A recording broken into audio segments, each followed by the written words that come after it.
Hello and welcome to the guide of M1 Garand, which is the starter gun for US faction. In this video I'll try helping you decide on a setup and combination of mods. If I miss something, feel free to put it down in the comments below, and as always I have timestamps in the top left of the screen. Since this gun is the starter gun for a new soldier, the grind with this gun will be needed to be done a lot of times, hence getting a decent mod setup is pretty important. For most people, I would recommend getting a scope, field trigger job, lightened spring, and Scout's 2 barrel. This build can 2-shot kill even the highest tiers of heavyset, as long as you hit the torso.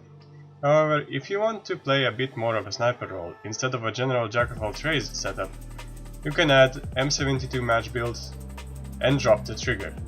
This will still give a decent amount of firepower over range in exchange for higher recoil and lower rate of fire. Of course, some people run it fully modded, but I personally don't think it's any good, especially if the user is not that experienced. So the recommended build will cost you around 17 credits per shot, which is okay, and adding a bullet would actually increase it to 23 credits per shot.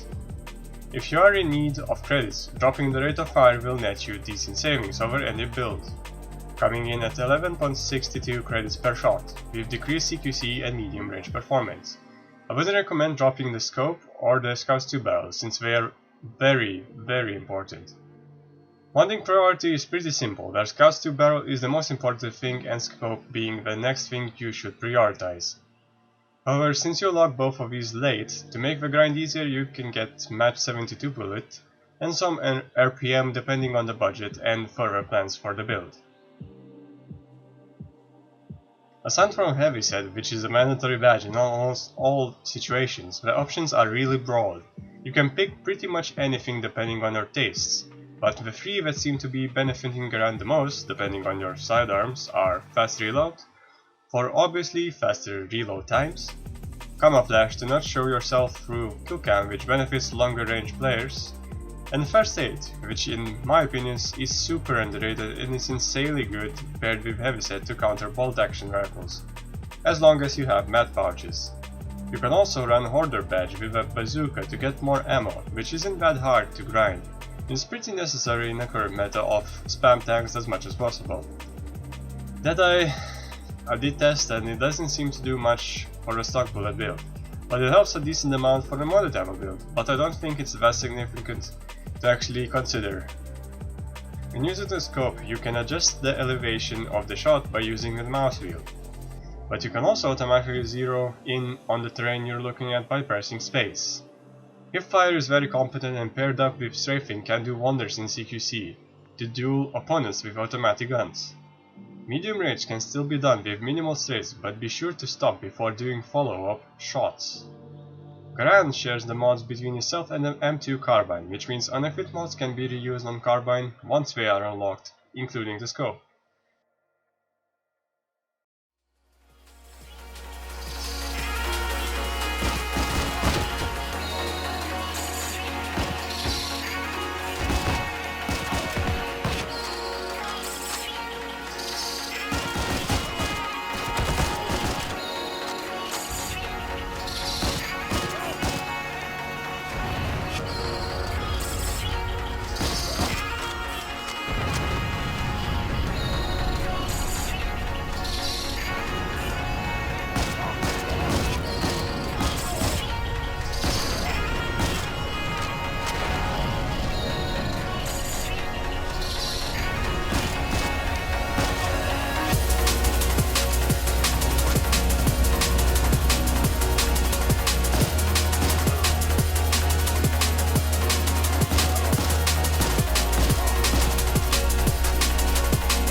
soon.